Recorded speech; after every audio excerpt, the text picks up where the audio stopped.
नमस्कार दोस्तों, आप सुन रहे हैं ऑडियो पॉडकास्ट जहां हर कहानी सिर्फ सुनाई नहीं जाती बल्कि दिल में उतर जाती है। आज की कहानी है मासूमियत, जिज्ञासा और एक ऐसी भूल की जो प्यार से की गई थी लेकिन उसका अंजाम आंसू बनकर रह गया। ये कहानी है दो बच्चों की, केशव और उसकी बहन श्यामा की, जिनकी छोटी सी दुनिया एक चिड़िया के अंडों के इर्द गिर्द घूमने लगती है। बच्चों की मासूम सोच उन्हें मदद करने पर मजबूर कर देती है, पर नासमझी कब गलती बन जाए यह उन्हें भी पता नहीं चलता। एक ऐसी कहानी जो सिखाती है कि हर अच्छा इरादा सही नहीं होता और कभी-कभी बचाने की कोशिश ही सब कुछ खत्म कर देती है। तो आइए, आंखें बंद कीजिए, दिल खोलिए और सुनिए ये भावुक कहानी। चिड़िया के अंडे। केशव के घर कार्निस के ऊपर एक चिड़िया ने अंडे दिए थे। केशव और उसकी बहन श्यामा दोनों बड़े ध्यान से चिड़िया को वहां आते जाते देखा करते। सवेरे दोनों आंखें मलते कार्निस के सामने पहुंच जाते और चिड़िया दोनों को वहां बैठा पाते। उनको देखने में दोनों बच्चों को ना मालूम क्या मजा मिलता। दूध और जलेबी की सुध भी न रहती थी। दोनों के दिल में तरह तरह के सवाल उठते। अंडे कितने बड़े होंगे, किस रंग के होंगे, कितने होंगे, क्या खाते होंगे, उनमें से बच्चे किस तरह निकल आएंगे, बच्चों के पर कैसे निकलेंगे, घोंसला कैसा है। लेकिन इन बातों का जवाब देने वाला कोई नहीं। न अम्मा को घर के कामधंधों से फुर्सत थी, न बाबूजी को पढ़ने लिखने से। दोनों बच्चे आपस ही में सवाल जवाब करके अपने दिल को तसल्ली दे लिया करते थे। श्यामा कहती, क्यों भैया, बच्चे निकलकर फुर से उड़ जाएंगे। केशव विद्वानों जैसे गर्व से कहता, नहीं री पगली, पहले पर निकलेंगे, बगैर परों के बेचारे कैसे उड़ेंगे। श्यामा, बच्चों को क्या खिलाएगी बेचारी। केशव इस पेचीदा सवाल का जवाब कुछ न दे सकता था। इस तरह 3-4 दिन गुजर गए। दोनों बच्चों की जिज्ञासा दिन दिन बढ़ती जाती थी। अंडों को देखने के लिए वे अधीर हो उठते थे। उन्होंने अनुमान लगाया कि अब जरूर बच्चे निकल आए होंगे।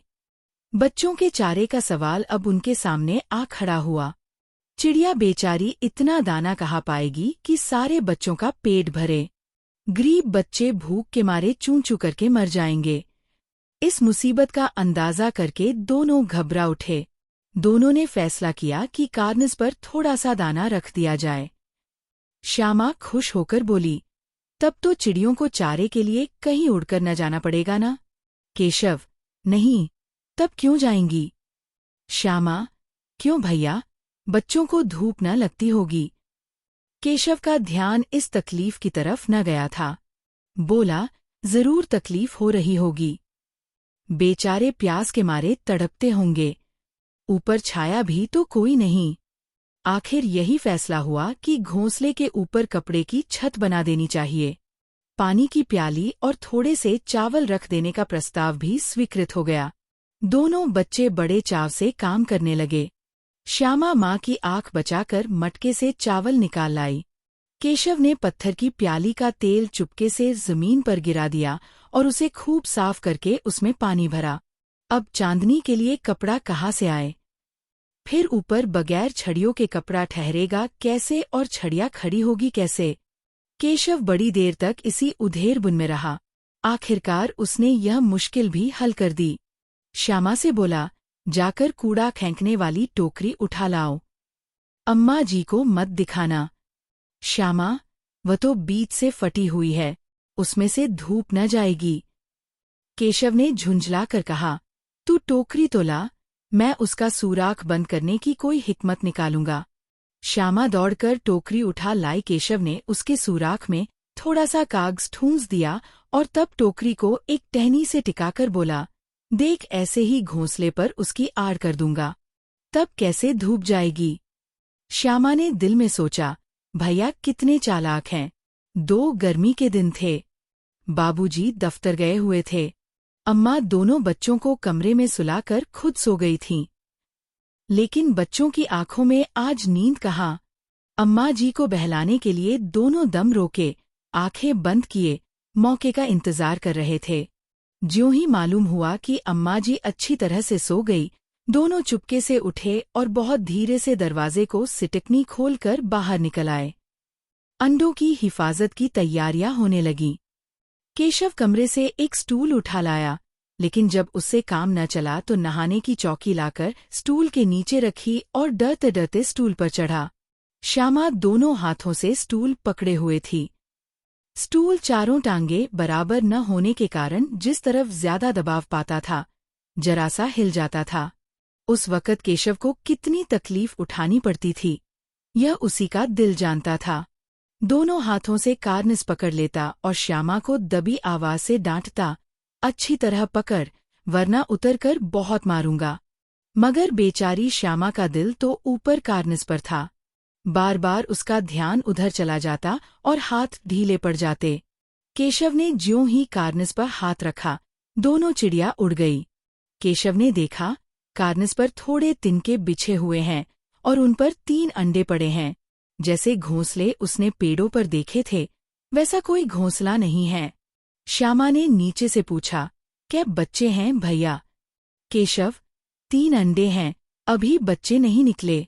श्यामा, जरा हमें दिखा दो भैया, कितने बड़े हैं?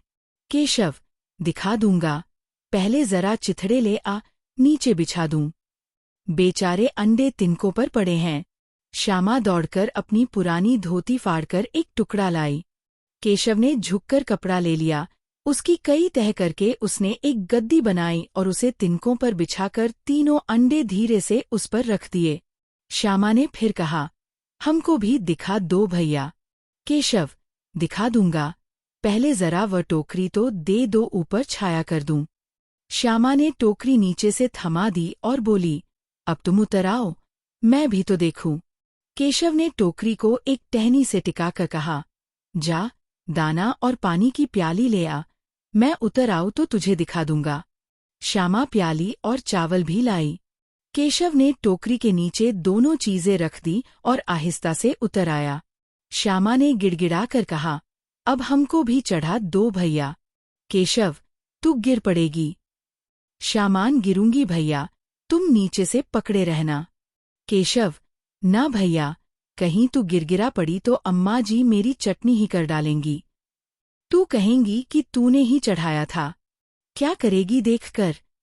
अब अंडे बड़े आराम से हैं, जब बच्चे निकलेंगे तो उनको पालेंगे।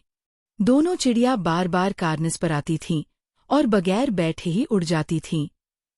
केशव ने सोचा, हम लोगों के डर से नहीं बैठती, स्टूल उठाकर कमरे में रखाया, चौकी जहाँ की थी वहाँ रख दी। श्यामा ने आंखों में आंसू भरकर कहा, तुमने मुझे नहीं दिखाया, मैं अम्मा जी से कह दूंगी। केशव, अम्मा जी से कहेगी तो बहुत मारूंगा, कहे देता हूँ। श्यामा, तो तुमने मुझे दिखाया क्यों नहीं? केशव, और गिर पड़ती तो 4 सर न हो जाते। श्यामा, हो जाते, हो जाते, देख लेना, मैं कह दूंगी। इतने में कोठरी का दरवाजा खुला और माँ ने धूप से आंखों को बचाते हुए कहा, तुम दोनों बाहर कब निकल आए? मैंने कहा न था कि दोपहर को ना निकलना। किसने किवाड़ खोला? किवाड़ केशव ने खोला था, लेकिन श्यामा ने माँ से यह बात नहीं कही। उसे डर लगा कि भैया पिट जाएंगे। केशव दिल में काँप रहा था कि कहीं श्यामा कह न दे। अंडे न दिखाए थे, इससे अब उसको श्यामा पर विश्वास न था। श्यामा सिर्फ मोहब्बत के मारे चुप थी या इस कसूर में हिस्सेदार होने की वजह से, इसका फैसला नहीं किया जा सकता। शायद दोनों ही बातें थीं। माँ ने दोनों को डांट पटकर फिर कमरे में कर दिया और अब धीरे धीरे उन्हें पंखा झलने लगी। अभी सिर्फ 2 बजे थे। बाहर तेज लू चल रही थी। अब दोनों बच्चों को नींद आ गई थी। 3-4 बजे यकायक श्यामा की नींद खुली। किवाड़ खुले हुए थे। वह दौड़ी हुई कार्निस के पास आई और ऊपर की तरफ ताकने लगी। टोकरी का पता न था। संयोग से उसकी नजर नीचे गई और वह उल्टे पांव दौड़ती हुई कमरे में जाकर जोर से बोली, भैया, अंडे तो नीचे पड़े हैं, बच्चे उड़ गए।